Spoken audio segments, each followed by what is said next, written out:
All right, this is midterm 2, fall 2017, Math 1060 at Salt Lake Community College.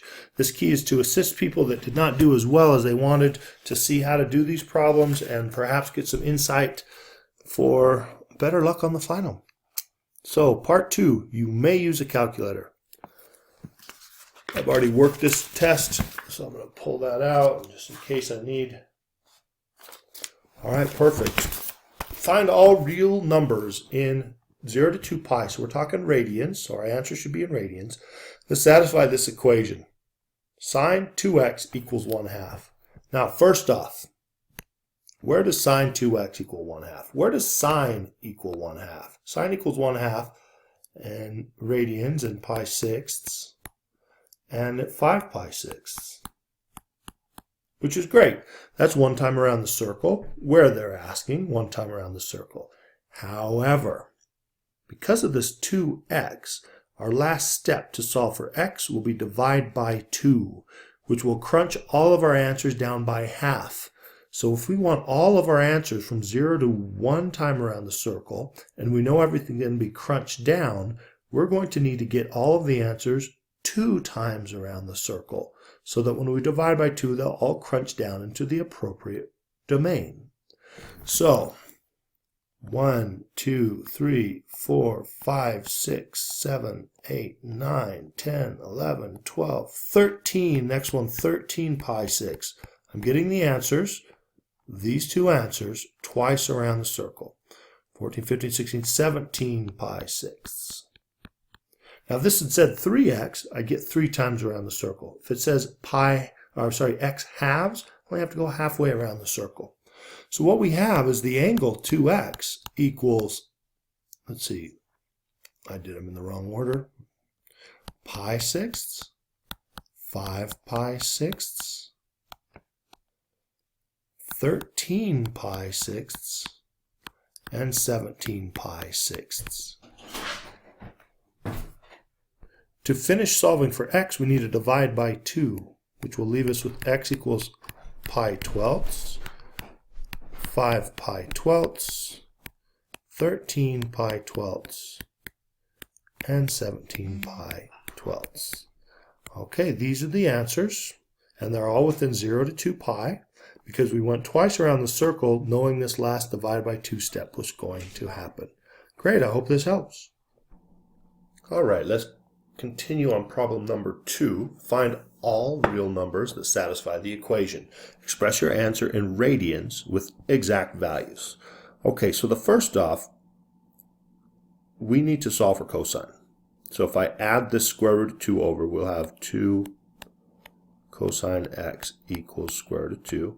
Divide by the 2, we have cosine x equals square root of 2 over 2. Now, where does this happen? 45 degrees in the first quadrant and the fourth quadrant. So that would be pi fourths and 7 pi fourths.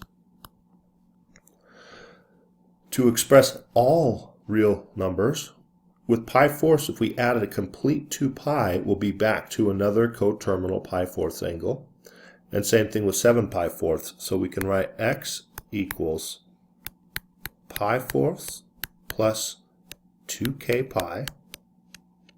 Oh, there's no pi in there. 2 pi k, that works. And 7 pi fourths plus 2 pi k, where k is an integer. In this way, we can express all solutions to this problem. All right, let's work on the next one. 2 sides and an angle are given. Solve for both triangles that result. So first off, I noticed that we have an opposite pair with beta and b, so we can use a law of sines. Now they give us a big hint that there's both triangles. So first off, since we have sine alpha over a equals sine beta over b, that implies that sine alpha equals a sine beta over b. And if we plug in the information for A, B, and beta, on our calculator, we get 0.502. That implies when we do arcsine that I'm going to call it alpha 1 because there's two triangles equals 30.34 degrees. Now some people might wonder, how do you know if there's two triangles? You really don't, but if you use arcsine, sine equals 0.502 an infinite number of times. Arcsine only equals 0.502 once. So your calculator only gives you one value. Well, now even though sine theta equals 0.502 at an infinite number of angles, only two angles, a first and a second quadrant angle, make any sense for triangles. So we need to work out the first quadrant angle, which we have, but also the second quadrant angle. All right, so let's start with finishing up triangle. Actually, let's do it this way. So 30.34 degrees. Alpha 2 will be 180. We'll try to get to the second quadrant here. Alpha 2 ends up being 149.66 degrees. So these are our two triangles. Now since we have beta and alpha, we can quickly get gamma. I'm going to call this one gamma 1. This is just 180 minus alpha 1 minus beta. And that, when we plug in numbers, gives us 139.66 degrees. Okay, and now we can find C. Because we have C over sine gamma 1 equals B over sine beta, this implies that C equals B sine of what I'm calling gamma 1 over sine beta. And when we plug this into our calculator, we get 41.01. So here's the remaining pieces: alpha 1, gamma 1, and C 1. So that's for our first triangle. There's our information. 1, 2, 3. Okay, for our second one, we basically do the exact same work, except for we're getting the second triangle. So we're subtracting beta, alpha 2, etc. This one gives us 20.34 degrees. Oh, my 3 didn't work out. There we go. And C2 is going to be B sine gamma 2 over sine beta. And that, when we plug stuff in, gives us 22.12. Okay, so here we have solved for both triangles. We already had 3 of the 6 missing pieces, or the 6 pieces of a triangle, so we just need to find the other 3. So here's alpha 1, gamma 1, C1. Here's alpha 2, gamma 2, C2. This is an acute triangle. This is an obtuse triangle. I hope this all makes sense. Let's move on.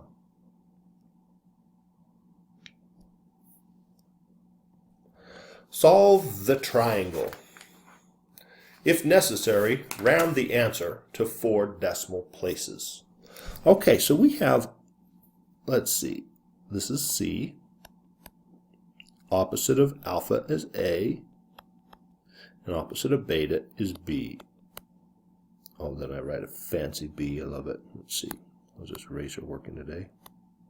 Pretty good. Doesn't draw well, though. There we go. So there's our A, B, and C. So we have A, B, and C. We can go straight after angles. But since we don't have any opposite pair, we don't have a gamma and a C, for example, then we can't use law of sines. So we use law of cosines.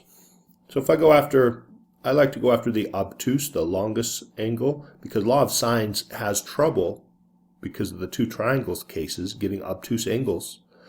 But cosine does not. So anytime I want to try to find an obtuse angle, and I know it's obtuse, bigger than 90 degrees, like this one, I'll try the law of cosines if I can.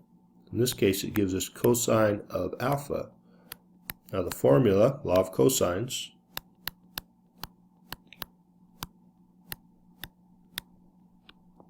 when we plug in b squared, c squared, and a squared, and B and C, and then take arc cosine, we end up with an alpha of 104. Now we're trying to go to 4 decimal places, so this would be 0.4775 degrees. Okay, now we could use law of cosines 2 more times and get the exact angle. And that's great. A lot of people choose to use law of cosines 3 times on a problem like this. We could also use law of sines to get the next angle because we now have an opposite pair. Let's say we wanted to do law of sines, go after an acute angle like gamma. So sine gamma over C equals, we have to go with the complete pair we created. We have an alpha now, so sine alpha over A. This implies that sine gamma equals C, sine alpha over A. And when we plug everything in and do arc sine, we get gamma equals 28.9550. Okay, that's our second angle. Our third angle, we could do a law of cosines, or we could do a law of sines, or we could just do the fact that beta, let's see, alpha plus beta plus gamma equals 180 degrees, with 3 angles of a triangle. Knowing the first 2, we can get beta, and beta ends up being 46.5675 degrees. So here we have solved the triangle. We were given 3 pieces of the 6, so we found the other 3 pieces. Put a box around them, make it easier for you to see. Okay, hope this helps. That's probably the most efficient way as far as less work and less work. But the law of cosines 3 times is also a very secure way. Just make sure you're doing things like putting parentheses around the top and the bottom before you do the division so your calculator works order of operations, etc. All right, great. Let's move on to the next problem. This is a follow-up. So I'm going to need a little bit of the previous answer here. Find the area of the triangle. If necessary, round the answer to 2 decimal places. This is the same triangle as the previous problem, so we can use our results. Hopefully they're right. Okay, we'll know if they're right in a minute because I'm going to solve this in 2 different ways. First off, a formula, given beta, one formula for area of a triangle would be 1/2 AC sine beta. And so that would be 1/2, A is 8, C is 4, and sine of beta, which is our 46.5675 degrees. And we work all of that out for the area, and we get round to 2 decimal places, 11.62. I'm going to write units squared because I don't know what the units are, but I want to represent area anyway. So that's one way with the 1/2 AC sine beta, or AB sine gamma, or BC sine alpha. Just make sure that 2 sides and the third angle, no opposite pairs in this formula. The other way is with Heron's formula. It's where you work out the semi-perimeter. So add A, B, and C, and you get 18 divided by 2 is 9. So we work out this value S, it's called the semi-perimeter, and it's 9. And then the area is given by a formula, S times S minus A times S minus B times S minus C. And this gives us, when we plug everything in, 9 square root of 9 times S minus A. Again, A is opposite of alpha, so that would be 1. And 9 minus B would be 9 minus 6 is 3. And C, 9 minus 4 would be 5. Okay, and we work that out, and it gives us exactly the same number. Very nice. So that gives us an idea that either we made an amazing set of mistakes, which is not likely, or that our previous problem, number 4, is correct because we verified it with a separate formula in number 5. Okay, let's move on. Problem number 6. A ship travels 58 kilometers on a bearing north 12 degrees east. All right, so let's say he starts here. North, not much for dash lines, wow. 12 degrees east. And that's a little more than 12, that's okay. And he goes 58 kilometers. Then he goes south 75 degrees east. That's in this direction. Again, that's south. This is 75. Oh, this is going to be really hard to write in here.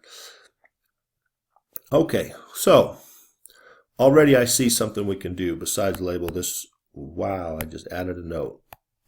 That was so fast. How do we do that? Get out of there.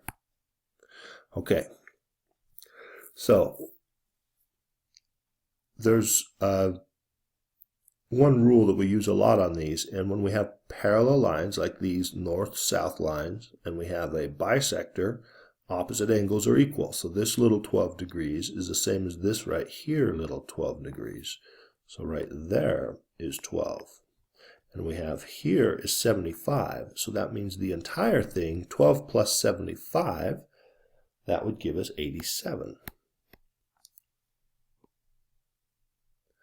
All right, so put it another way, this is 58, this is 137, and the angle in between is 87 degrees. That's a perfect law of cosines. We're trying to find this distance from the end of the trip to the starting point. Could even put like an A and a whatever, doesn't matter. So we're trying to find this. Now, the law of cosines would give us x squared equals adjacent 58 squared plus 137 squared minus 2 times 58 times 137 times the cosine of the angle between, or the opposite of the x, which is 87. Great, we know all this, so we plug it all into our calculator and take the square root. We end up with x equals 145.94, and then we read the instructions and it says nearest kilometer, looking at 146 kilometers. Okay, so remember that when you have parallel lines and a bisector, this angle is the same as this angle. This angle is the same as this angle. There's lots of things in there, but that's nice. Another thing, opposite angles are equal like that. Those are equal, etc. So that kind of work can help you figure out one angle of this triangle. Okay, next.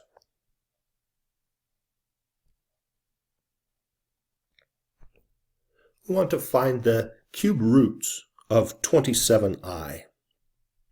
Okay, so first off, we need to know what 27i is written in trigonometric form for complex numbers so that we can use, here it is, de Moivre's theorem. Okay, so 27i is located up on the I-axis, 27. So that gives us the angle of this complex number is 90 degrees. And the r, the radius, is 27. So we can write 27i as 27 times cosine 90 degrees plus I sine 90 degrees, which I'm going to write as 27 CIS, parentheses 90 degrees, for shorthand. Okay, so this is the complex number 27i written in trigonometric form, and we want to find the cube roots. All right, so first off, the first cube root is usually called W sub naught, and it is just the cube root of the 27 cube root, and divide the angle by 3. If it's a fourth root, we do fourths. So this is 3 CIS 30 degrees. Oh, that's awesome. So where that is 30 degrees out 3. That's our first answer. Now, I don't know if you know this. Wow. Come back. That is the roots of complex numbers are equally spaced.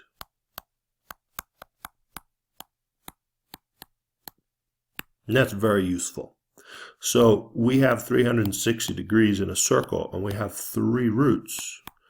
That gives us 120 degrees. This is how far we have to travel, 120 degrees to get to the second one, another 120 degrees to get to the third one, and we'll have equally spaced roots. And they always are equally spaced when you do roots. That's awesome.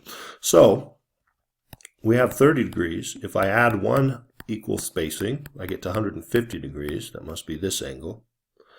And if I take 150 degrees and add an equally spacing, I get 270 degrees. That's this one. So our last answers are very easy to write if we understand this equal spacing. 3 CIS of 150. And W2, our third root, is 3 CIS 270. And it doesn't specify what form they want our answers in, so these are acceptable forms for complex numbers. Now the next problem says write the answer in A plus BI form, so we would have to go through and evaluate what CIS 150 is, etc. But for this one they don't specify, so I'm going to leave them just like that. You can see the equal spacing, you can see that they all have the same magnitude, etc. Okay, let's move on to the next one. It's very similar, but easier. Use de Moivre's theorem to simplify the expression. Write the answer in A plus BI form. So 2 plus 2i. All right, let's first off figure out where this is. Right 2 up to, there's 2 plus 2i. So if you look at this little triangle, right 2 up to, this will be 2 square root of 2 by Pythagorean theorem. And the angle, that's just 45 degrees. So 2 plus 2i can be written as 2 square root of 2 CIS of 45 degrees. Awesome. Now that we're in trigonometric form, we can use de Moivre's theorem to do this 5th power. Not a root. This time everything gets a 5 power, or the angle gets multiplied by 5. Okay. So we have 5 2's and 5 square root 2's. Come on, sloppy, sloppy.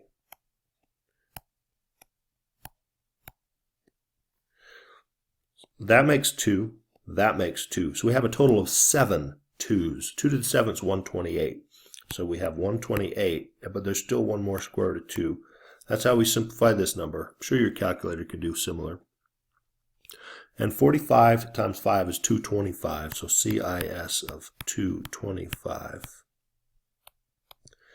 However, this is not an acceptable answer this time because they want A plus BI form. So we write this as 128 square root of 2 times cosine of 225 degrees plus I sine of 225 degrees. And we simplify. Cosine of 225 degrees. So this is in quadrant 3 where sine and cosine are negative, and it's a 45 degree reference angle. So cosine of 45 is either square root of 2 over 2 or 1 over square root of 2. And I'm going to use the 1 over square root of 2 version because it's going to reduce nicely with this one. Plus I, and sine is also minus 1 over square root of 2. All right, so now when we distribute in, we're going to get the square roots canceling, minus 128, minus 128i. And that is 2 plus 2i to the 5th. Okay, let's move on to, it's like the last problem. graph the polar equation. Okay, so what I like to do is look at the period. The period is 2 pi over the coefficient of omega, which is 3 in this case, 2 pi thirds. If I divide that by 4, I get pi sixths.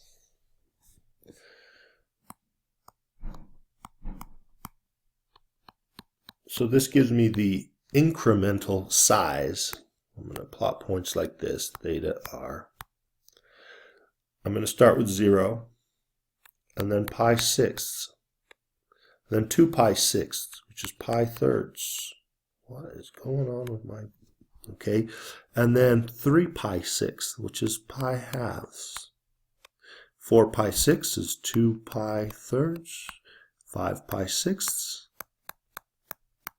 and 6 pi sixths is pi, and 7 pi 6, etc. These will give you the nice values to plug in to the formula. Let's see. At 0, cosine of 0 is 1. 1 times 5 is 5. At pi sixths times 3 is pi halves. Cosine of pi halves is 0 times 5 is 0. Pi thirds times 3 is pi. Cosine of pi is negative 1 times 5 is negative 5. And then the next one will be 0, and then 5, and then 0, and then negative 5, and then 0, etc. I got all the peaks. So, 0, facing in the 0 direction, walk out 5. This is our first point. Facing in the pi 6 direction, don't walk at all. So this one went like that. Facing in the pi thirds direction, walk out negative 5. So this wraps around to there. Facing in the pi halves direction, don't walk out at all, closed up there. 2 pi thirds here, in that direction, walk out 5.